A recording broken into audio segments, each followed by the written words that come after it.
Olá, meu nome é Márcia, eu sou otorrinolaringologista e é um grande prazer estar aqui com vocês hoje para falar sobre um assunto tão importante que é contaminação. Se a gente for parar para pensar, todos os dias a gente corre o risco de ser contaminado com alguma coisa, seja ela através da alimentação, do ar, do contato. Então é uma coisa que a gente está exposto diariamente, mas que dificilmente a gente presta atenção nesses detalhes, né? E isso acabou ganhando muita repercussão agora por conta dessa infecção respiratória que é altamente contagiosa, que se chama coronavírus. A gente sabe que esse vírus, que é um vírus RNA, ele tem alta contagiosidade e é por isso que acabou acontecendo essa pandemia no mundo todo. E hoje a gente já tem mais evidências de como se comporta esse vírus e a gente sabe que a principal via de transmissão é a respiratória. Então, mesmo falando aqui agora como estou com vocês, ou tossindo ou espirrando, que parece uma coisa mais lógica da gente achar que é a forma de contaminar, mas simplesmente o ato de respirar e de falar, a gente pode eliminar perdigotos, que são salivas que a gente acaba não vendo, que são eliminadas durante esse processo de respiração e fonação. Eu sei que no começo houve muito essa questão de fazer uso de álcool gel nas mãos, superfícies limpas, enfim. É lógico que isso ainda deve ser praticado, tá? Mas já existem muitos estudos mostrando que a contaminação por fomites, que seriam superfícies, objetos, ela é mais difícil de acontecer. Então, a principal via é a respiratória, o ato de falar, de respirar, tossir ou espirrar. Tem um estudo que foi feito no Instituto Tecnológico de Kyoto, no Japão, que mostra bem isso, como que essas partículas que a gente exala se comportam no ambiente. E é impressionante quando a gente para analisar isso, como a gente é vulnerável, né? Não só ao coronavírus, mas também a outras doenças respiratórias. Quem não assistiu, vale a pena. E no Japão já é cultural as pessoas que estão doentes a trabalharem em esquema de home office. Aqui acabou viralizando agora, mas a meu ver é uma atitude muito consciente. Porque uma pessoa doente, eu não estou nem falando de coronavírus, estou falando de gripe, outras viroses, outras infecções, tá? A pessoa que está doente no ambiente fechado, ela pode contaminar um monte de pessoas que estão saudáveis. E se a gente for parar para pensar, é melhor ter uma pessoa doente, para quem tem empresa, em casa, do que ter 20 de atestado médico, certo? Então isso eu acho que é uma atitude responsável, de amor ao próximo também, de compaixão, que está evitando a disseminação de qualquer doença que seja. Lá no Japão também é muito comum as pessoas saírem de máscara. Eles sabem que existem pessoas assintomáticas que podem estar transmitindo o vírus. Isso acabou demorando muito para chegar aqui, mas chegou, né, gente? Hoje eu vejo um número muito grande de pessoas na rua usando máscara. Meus pacientes, crianças, que eu achei que seria mais difícil, e elas não querem tirar a máscara de jeito nenhum. Então, eu falo que o ser humano, ele precisa ser flexível. A gente tem que se moldar de acordo com o ambiente. Então, se a gente está passando por isso agora, não é nosso costume, vamos adquirir o costume. Depois que passar, garanto que vai sobrar uma lição, e normalmente é uma lição boa. E nós estamos entrando agora numa época do ano que aqui no Brasil as temperaturas caem. Então, inverno, principalmente São Paulo, a região sul, sofre mais com essas quedas de temperatura. Logo, nós otorrinolaringologistas teremos um trabalho um pouquinho mais complicado, porque teremos o coronavírus circulando no ar também. E o que essas infecções virais podem trazer de danos para a nossa voz? a grande maioria dos vírus respiratórios cursam com edema importante de todo o trato respiratório, cavidade nasal, a região da orofaringe, da faringolaringe e até da traqueia. Se há uma resposta inflamatória intensa nessa região toda, é fácil de deduzir que podemos perder a voz ou ficarmos roucos na vigência desse tipo de infecção. E é importante a gente saber que a grande parte dos vírus respiratórios não necessitam de nenhum tratamento específico, só o tratamento sintomático. Tá com dor, toma um analgésico, tá com febre, toma um antitérmico, repouso, hidratação e espera ele ir embora. Só que em relação ao vírus influenza e o coronavírus, a situação é um pouco diferente, porque os pacientes que adquirem essa infecção por influenza costumam evoluir para pneumonia, eles costumam complicar com uma infecção bacteriana secundária, ou seja, a imunidade cai tanto que alguma bactéria acaba querendo entrar nesse processo infeccioso. Falando no vírus da influenza, existe um tratamento específico que é o Tamiflu, mas ele precisa ser administrado dentro das primeiras 48 horas dos sintomas. E é aí que eu friso para quem eu posso. Não fique em casa doente. Então, principalmente nessa época que vai começar a ter influenza também, por conta do clima, é super importante você entrar em contato com o seu médico logo nos primeiros sintomas. Se a gente entra com o tratamento dentro das primeiras 48 horas, com grandes chances esse paciente vai evoluir de uma forma melhor e sem complicação bacteriana. E em relação ao coronavírus, a gente está esperando uma resposta mais plausível do Ministério da Saúde, mas pelo que eu já estudei sobre isso, o tratamento está mais fácil do que eu imaginava. Isso é opinião minha. O detalhe dessa questão terapêutica do coronavírus é idêntica ao influenza. Tem que ser administrado precocemente. Então, essa conduta de pedir para o paciente ficar em casa e só na presença da dispneia, da falta de ar, ele procurar assistência médica, nesse período que ele vai chegar ao médico, já houve uma explosão de citocinas, mecanismo imunológico que a gente produz para se defender desse vírus. E nessa fase, normalmente a pessoa já está com toda a parte respiratória baixa, inferior, pulmão, enfim, com muita inflamação. Então você concorda comigo que é mais difícil de reverter um quadro desses? E esses pacientes então do coronavírus que a gente fala que evoluíram para a fase 2, porque a fase 1 seria o sintoma leve da doença, uma coriza, uma tosse, perda do olfato, do paladar, é uma coisa que está assim, cada vez mais evidente a presença. Tem um estudo francês que mostra que até 88% desses pacientes apresentaram anosmia como um sinal indicativo dessa infecção por Covid. Então é uma coisa, um dado na anamnese que a gente deve valorizar.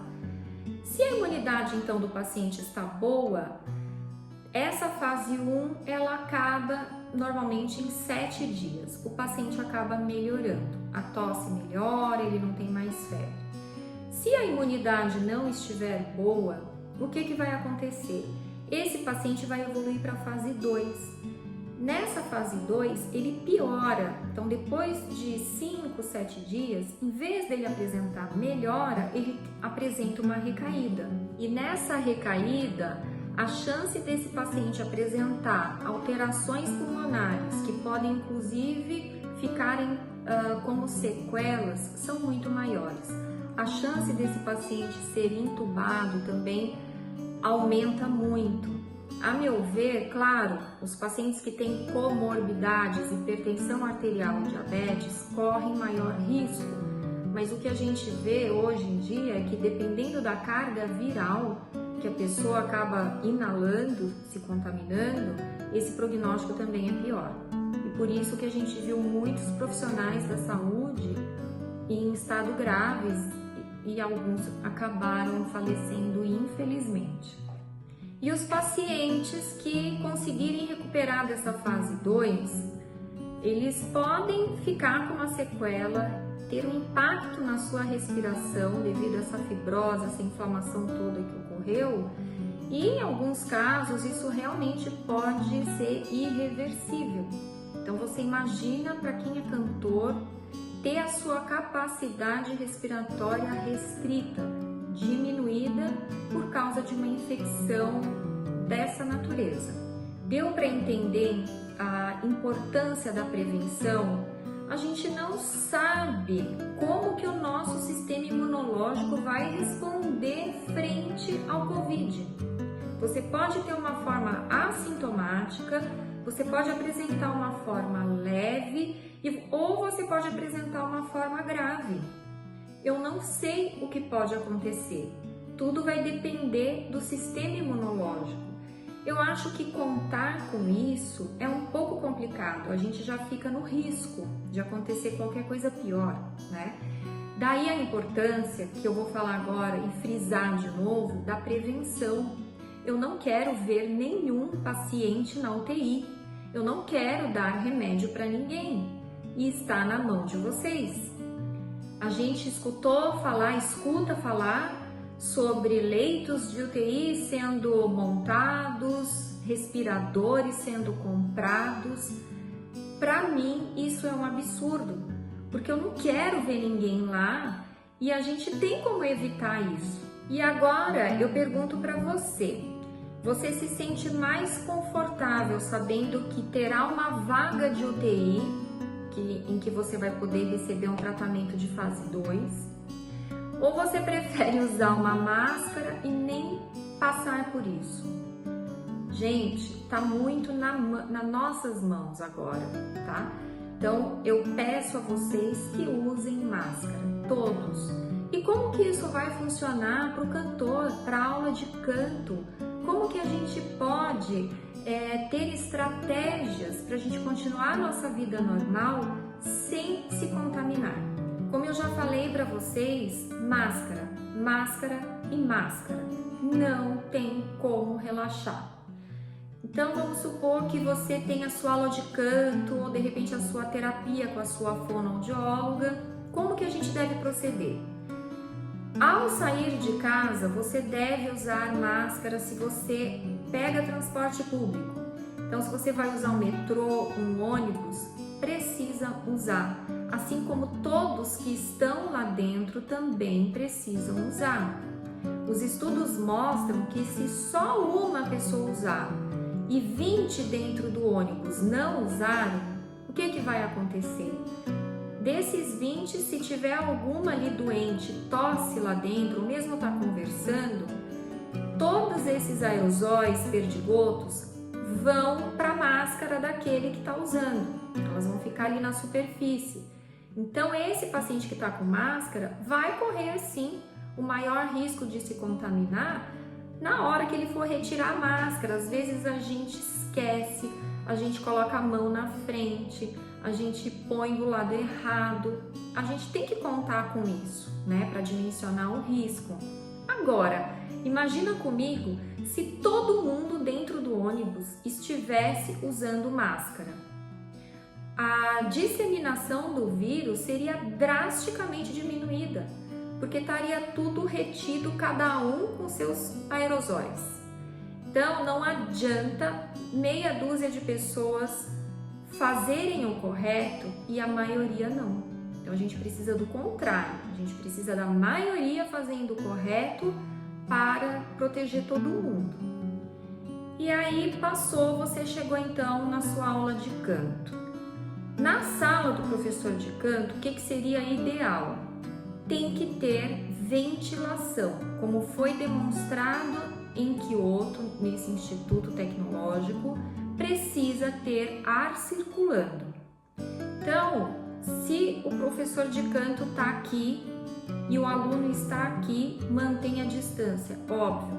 Mas se for uma sala com ar-condicionado e fechada, esses aerosóis, eles ficam muito tempo ali no ar.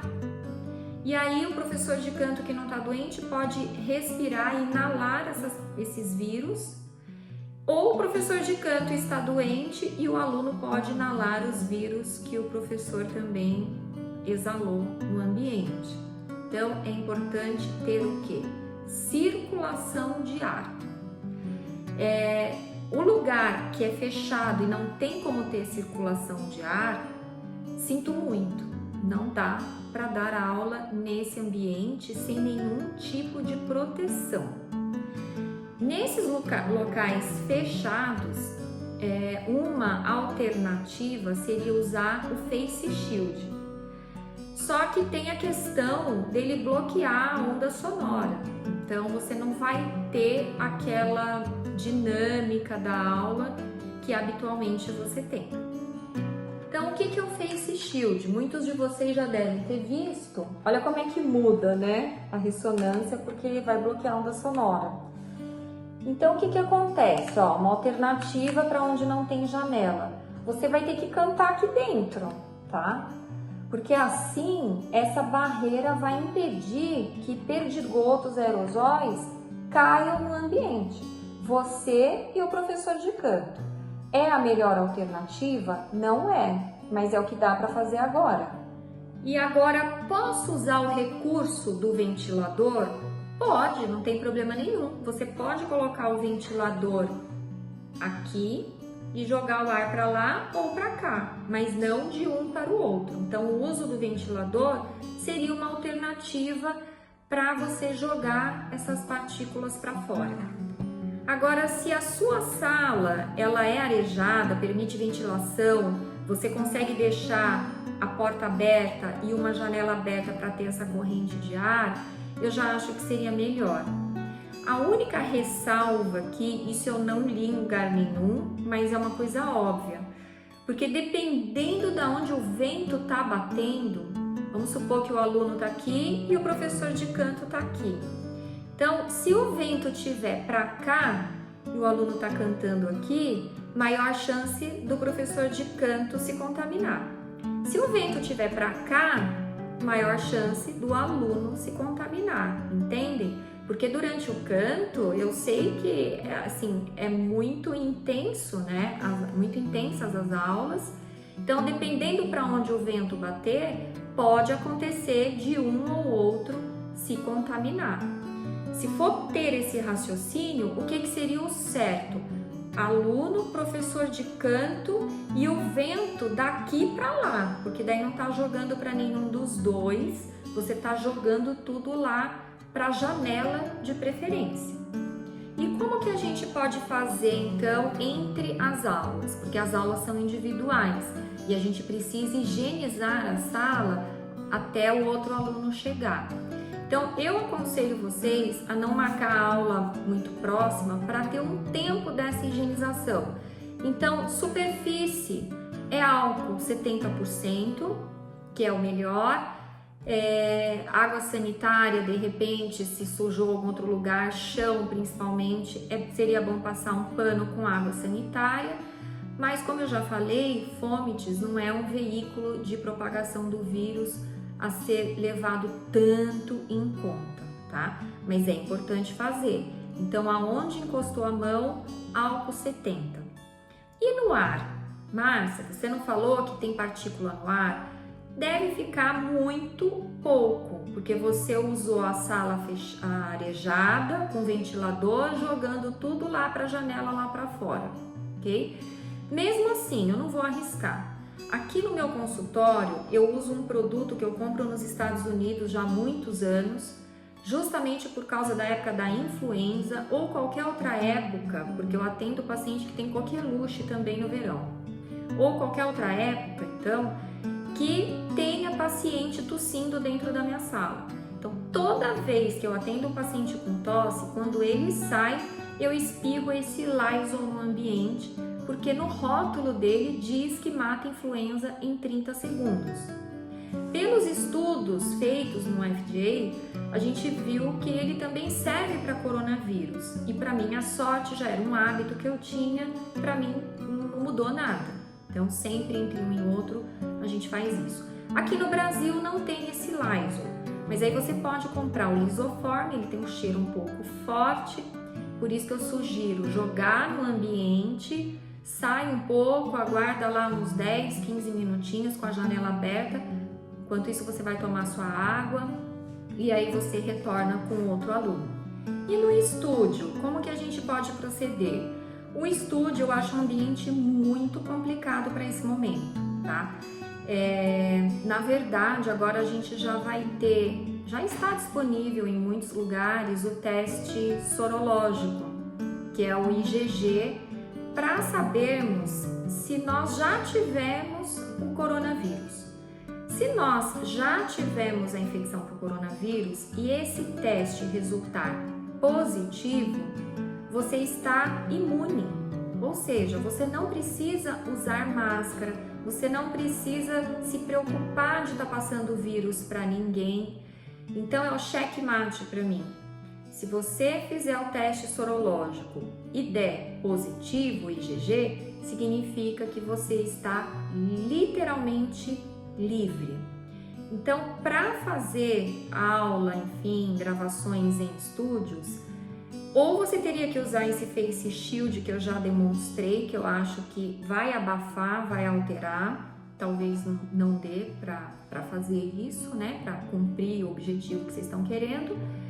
Então, a minha orientação é que só pessoas que estão imunizadas, que já tiveram a doença e já adquiriram anticorpos, é que poderiam frequentar os estúdios nesse momento. E em relação à apresentação de shows, bom, não vejo problema do cantor estar no palco fazendo a sua apresentação. Normalmente são ambientes abertos, não fica muitas pessoas assim aglomeradas em palco, o cantor é o centro das atenções. Ok. Só que você vai fazer esse show para quem? Infelizmente, o que eu acho é que não vai dar para fazer show enquanto a gente não tiver grande parte da população com anticorpos.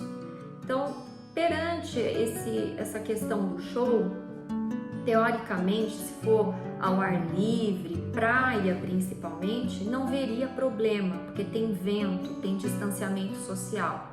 Mas toda vez que um cantor vai se apresentar, você vai gerar uma aglomeração de pessoas. Então, indiretamente, o show colocaria a população mais vulnerável para se infectar. A gente só vai conseguir liberar o show de forma como era antigamente se a gente tiver sorologia e ver, não, você pode, você não está imune, você não pode. Então, as pessoas que podem frequentar shows sem se preocuparem são as que estão com IgG positivo. Até lá, eu não sei. E você aglomerar um monte de gente, mesmo colocando máscara em lugar fechado, não é bem-vindo nesse momento. Agora eu vou falar um pouquinho então sobre máscara. Que máscara que é boa, que máscara que não é. Então vamos deixar bem claro. Essa máscara N95, que é uma máscara melhor, que adere bem ao rosto, que segura bem micropartículas, ela é destinada para profissionais da saúde. A gente já tem falta desse tipo de máscara no mercado e ela só é destinada para profissionais da saúde porque eles estão em contato permanente com N doentes, não é só um doente. Numa UTI, num hospital, é um ambiente que já está provado que tem uma carga viral muito grande, justamente por aglomerar pacientes infectados. Então a gente não pode se dar o luxo de sair com uma máscara dessa. Inclusive quem tem, seria bom doar para essas instituições, para esses hospitais, tá? Bom, mas então o que eu faço? Você pode usar a máscara caseira, não tem problema nenhum. Qual o cuidado que eu tenho que ter com a máscara caseira? Se você tossir ou der aquele espirro que molha tudo e ela fica úmida, você tem que trocar imediatamente. Não pode ficar com a máscara úmida no rosto, tá? Agora, se você não tossir, você colocou a máscara, de quanto em quanto tempo eu devo trocar? O melhor seria você trocar a cada 2 horas. Não é bom, não seria bom você permanecer com ela mais tempo que isso. Por isso que eu recomendo a máscara de pano, você ter várias, coloca numa sacolinha e anda com você, porque deu tempo, você vai lá e higieniza a mão e coloca outra. Ah, mas e aí, o que eu faço com a que eu usei? Jogo fora? Não, de jeito nenhum. Você vai pegar uma sacolinha, uma outra sacolinha e vai colocar as contaminadas, entre aspas, ali dentro e vai levar para casa para lavar, tá? Bom, mas eu vou ficar 2 horas com a máscara, eu morro de sede, o que eu faço? Toda vez que você tiver sede, você pode tomar água, não vejo problema, mas aí você tem que estar atento em como retirar essa máscara. Então eu já consegui a máscara, eu tô com ela aqui, eu tô pegando pela alça e vou colocá-la no meu rosto. Assim, tá? É importantíssimo a gente não tocar aqui na frente dela. E antes de colocar a máscara, tem que higienizar a mão com álcool gel ou água e sabão, tá? E eu tô aqui, enfim, é importante também que a máscara cubra perfeitamente o nariz e a boca. Mas aí, de repente, me deu sede. O que eu faço? Vou ficar com sede? Não precisa, tá? Você vai pegar aqui pela alça dela, você vai tirar a máscara e tem que deixar ela em algum lugar para você usá-la depois, porque não deu as 2 horas ainda, né? Não precisa já eliminar essa máscara. Se você tiver um monte de máscara, você pode eliminar. Mas se você não tiver, o que eu oriento? Sabe um Tupperware, alguma coisa assim pequena? Você tira e já deixa assim, ó, no Tupperware, com a parte contaminada para dentro do Tupperware, entendeu? Ou de um recipiente qualquer, ou de repente até numa mesa, desde que ela esteja higienizada, não tem problema. Aí você vai tomar a água e a hora que você voltar, higieniza a mão com álcool gel, pega a máscara assim e coloca no rosto de novo, ó. Pronto, tá resolvido, tá bom? E aí, para descartar, põe ela na sacolinha sua de máscara suja e vai lavar em casa. Como que faz a higienização? Como que lava esse tipo de máscara? Gente, não tem segredo. A membrana desse vírus, que envolve esse vírus, ela é de lipídio, é de gordura. Então, qualquer água e sabão destrói esse vírus. Por isso que lavar as mãos e passar álcool gel acaba funcionando. Então, não precisa ficar inventando moda de jogar água sanitária, mesmo lisoforme, passar água fervendo, esse medo todo do vírus ficar grudado ali no tecido, porque isso não vai acontecer. Tem um estudo de Stanford que eu segui e a recomendação deles é que água e sabão basta. Se tiver água morna na máquina de lavar, melhor, porque a gente sabe que a gordura sai melhor se a água estiver numa temperatura mais quente. Mas numa máquina de lavar roupa normal, se você jogar tudo lá dentro e bater, tá resolvido. Aí você vai colocar para secar, de preferência no sol, mas se não tiver sol também não tem problema. E antes de usar, passa o ferro, tá bom? Então é água e sabão, põe para secar, passa o ferro, já tá tudo pronto.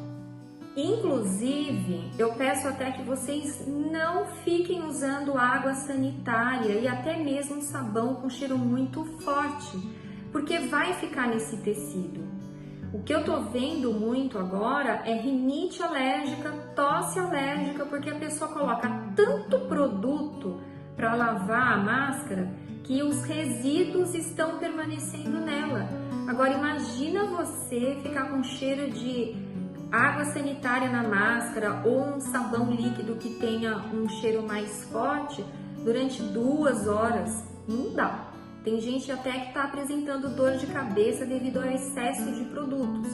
Então, de preferência, compra um detergente neutro, um sabão líquido neutro, de preferência até de lavar roupa de bebê, que é melhor, tá?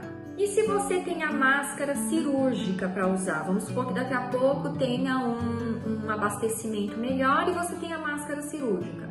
A máscara cirúrgica, ela dura 4 horas. Então, a cada 4 horas você tira, joga fora, aí coloca uma outra nova, tá? De novo, eu acho melhor usar a máscara caseira, porque eu não sei se a gente vai estar prejudicando os profissionais da saúde que precisam dessa máscara que tem um filtro melhor, tá? Então, se puder, eu recomendo a máscara caseira mesmo, nesse momento. E agora eu vou só passar para vocês alguma coisa da minha experiência, das coisas que eu li sobre o assunto. O que a gente observa? Por que tem tanto médico contaminado? Então, na minha observação, os dentistas são os profissionais da saúde que mais têm noção de higienização de superfície e para eles mesmos. Porque eles já ficam de máscara 24 horas por dia. Eles já utilizam esse face shield há muitos anos. E aliás, eu tenho uma irmã dentista e foi daí que surgiu a minha ideia de usar para o coronavírus. E assistindo algumas coisas, falei assim, gente, o que é isso que esses médicos estão usando que parece que é um astronauta? E aí, pesquisando, eu fui descobrir que era o face shield, que é excelente. Para profissionais da saúde, enfermeiras, não tem a máscara N95, tudo bem, você pode usar a máscara cirúrgica e o face shield por cima. Ai, Márcia, mas não tem face shield, dá para fazer em casa. No meu Instagram, doutora Márcia Muraô, tá lá no feed publicado uma aluna minha do 4º ano que explica como fazer um face shield em 5 minutos. É uma coisa muito fácil de aprender, tá? Só ter o material, montou com grampeador, você consegue esse tipo de proteção que é muito eficaz. E esse face shield precisa higienizar? Claro, precisa. Eu não sei o que grudou na parte externa dele. Então, depois de usar, pode ser lavado com água e sabão, ou simplesmente espirrar álcool 70% e deixa secar no ambiente ventilado, que é o que eu tenho feito. Então eu adquiri uma bandeja e eu utilizei lá o face shield durante o atendimento. A hora que eu vou embora, eu tiro ele, espirro o álcool 70 em tudo do lado de fora e coloco ele ali na bandejinha e deixo secar naturalmente para usar no dia seguinte, tá? Então, por que esses profissionais da saúde, usando face shield, usando máscara cirúrgica ou N95, acabaram se contaminando mais? Tanto aqui no Brasil, quanto na China, quanto nos Estados Unidos. Um dos motivos é você trabalhar sob estresse. Então, o médico que está na linha de frente, ele tem medo também, ele é um ser humano. E também de ver esses pacientes passando por essa dificuldade respiratória e demorar para responder, isso vai gerando uma angústia na gente, porque no fundo a gente quer é que o paciente melhore e tenha alta o mais rápido possível. E a gente sabe que esses pacientes do Covid que evoluem para a fase 2, eles podem ter um tempo de internação muito grande. E enquanto esses pacientes estão doentes, eles também ficam eliminando aerosóis no ambiente hospitalar. Então, a carga viral do hospital, ela é muito grande. Se algum médico, alguma enfermeira se descuidar por 1 segundo, ela pode inalar uma grande quantidade de vírus. E isso explica o que eu já falei, porque que às vezes tem médico jovem que não tem comorbidade e que infelizmente acaba falecendo. É a quantidade de vírus que ele acaba inalando de uma vez só, tá? Então, na China, a doutora Ho deu uma aula excelente no CREMESP, está até disponível no YouTube para quem quiser. ela explicou que esses macacões que os médicos chineses estavam usando, eles são totalmente vedados, né? E por que eles acabaram se infectando? Na hora de tirar a roupa. Então, na hora de você tirar aquele macacão pesado, que segundo ela teria que ter outra pessoa para ajudar, e nesse momento de pandemia, é cada um por si, eu não posso pegar uma outra pessoa para me ajudar a tirar minha roupa contaminada. Então, eles estavam se despindo sozinhos. E provavelmente nesse momento de retirar toda aquela roupa, toda a máscara, enfim, eles acabavam se contaminando.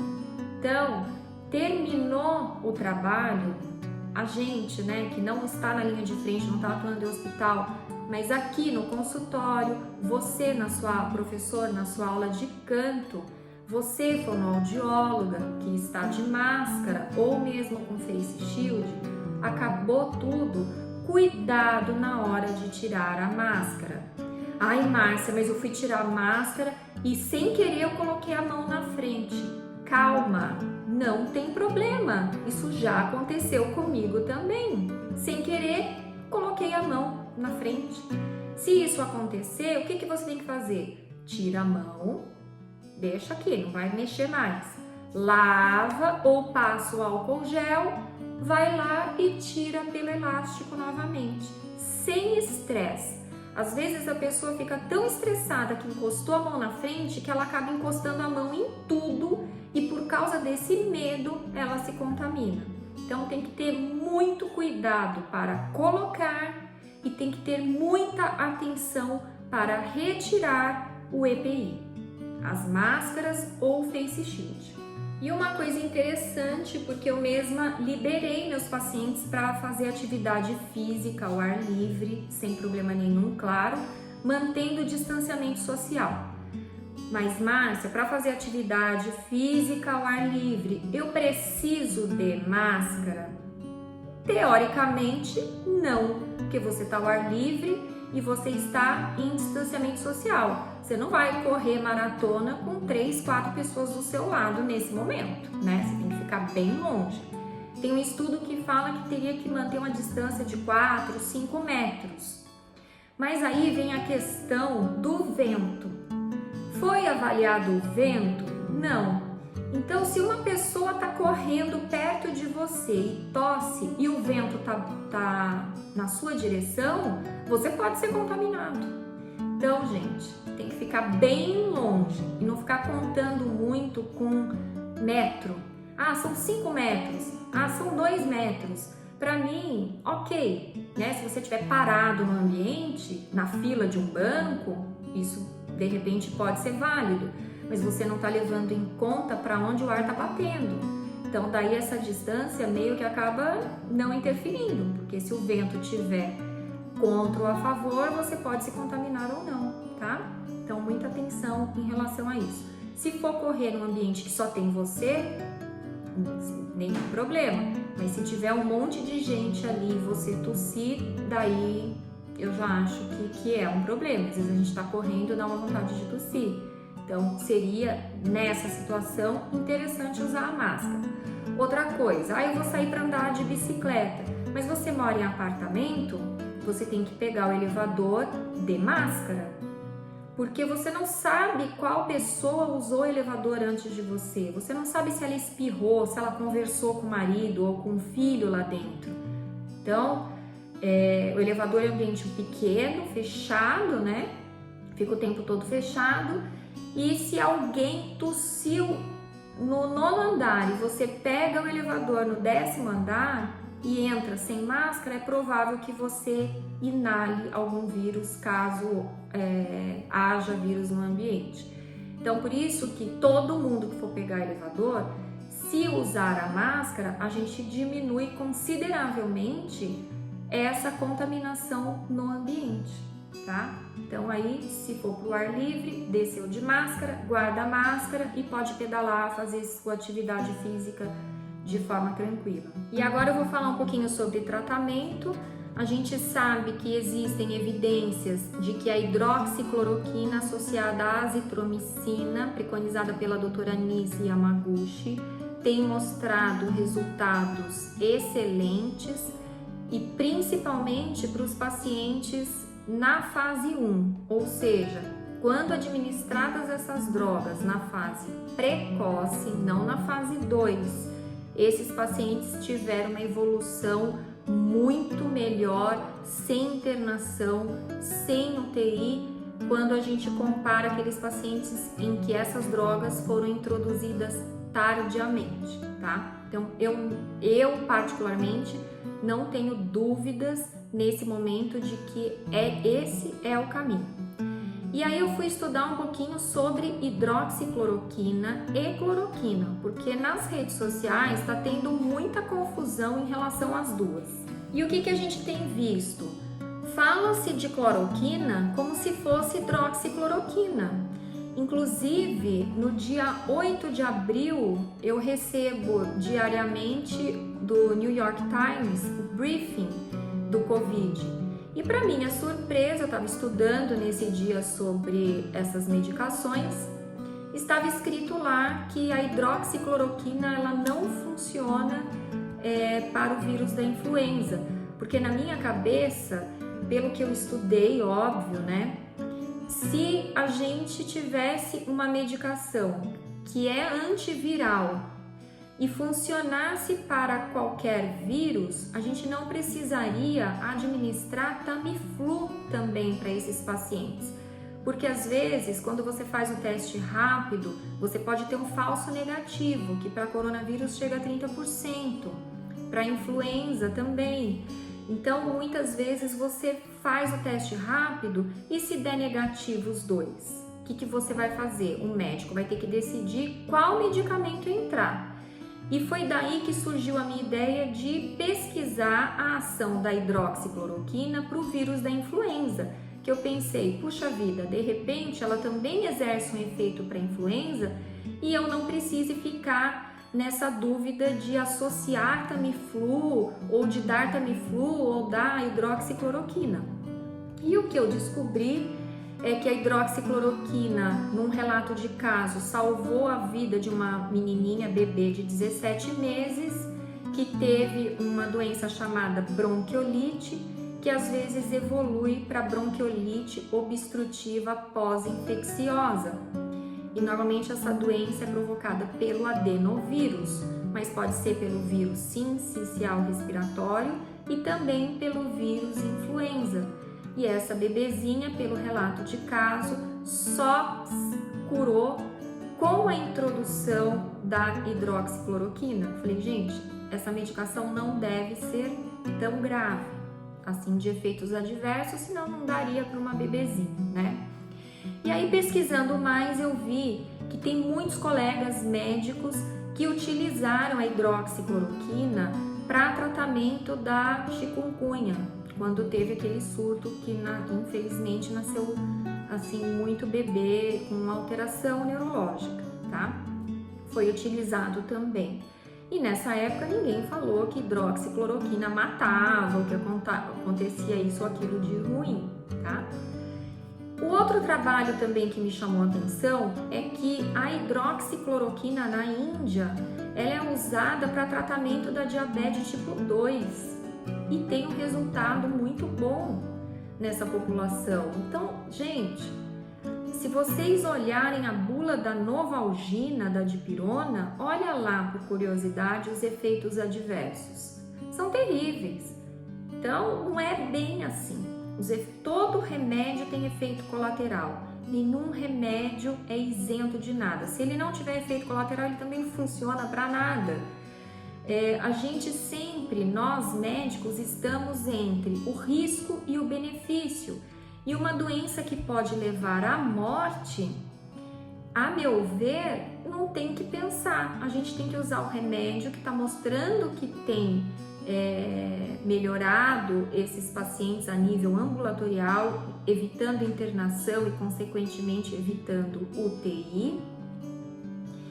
E seguros, né? Porque a gente tem o uso desse medicamento para diabetes, para bebês, para dengue. Eu vi um trabalho também que eles viram que ela tem ação na replicação viral relacionada à dengue.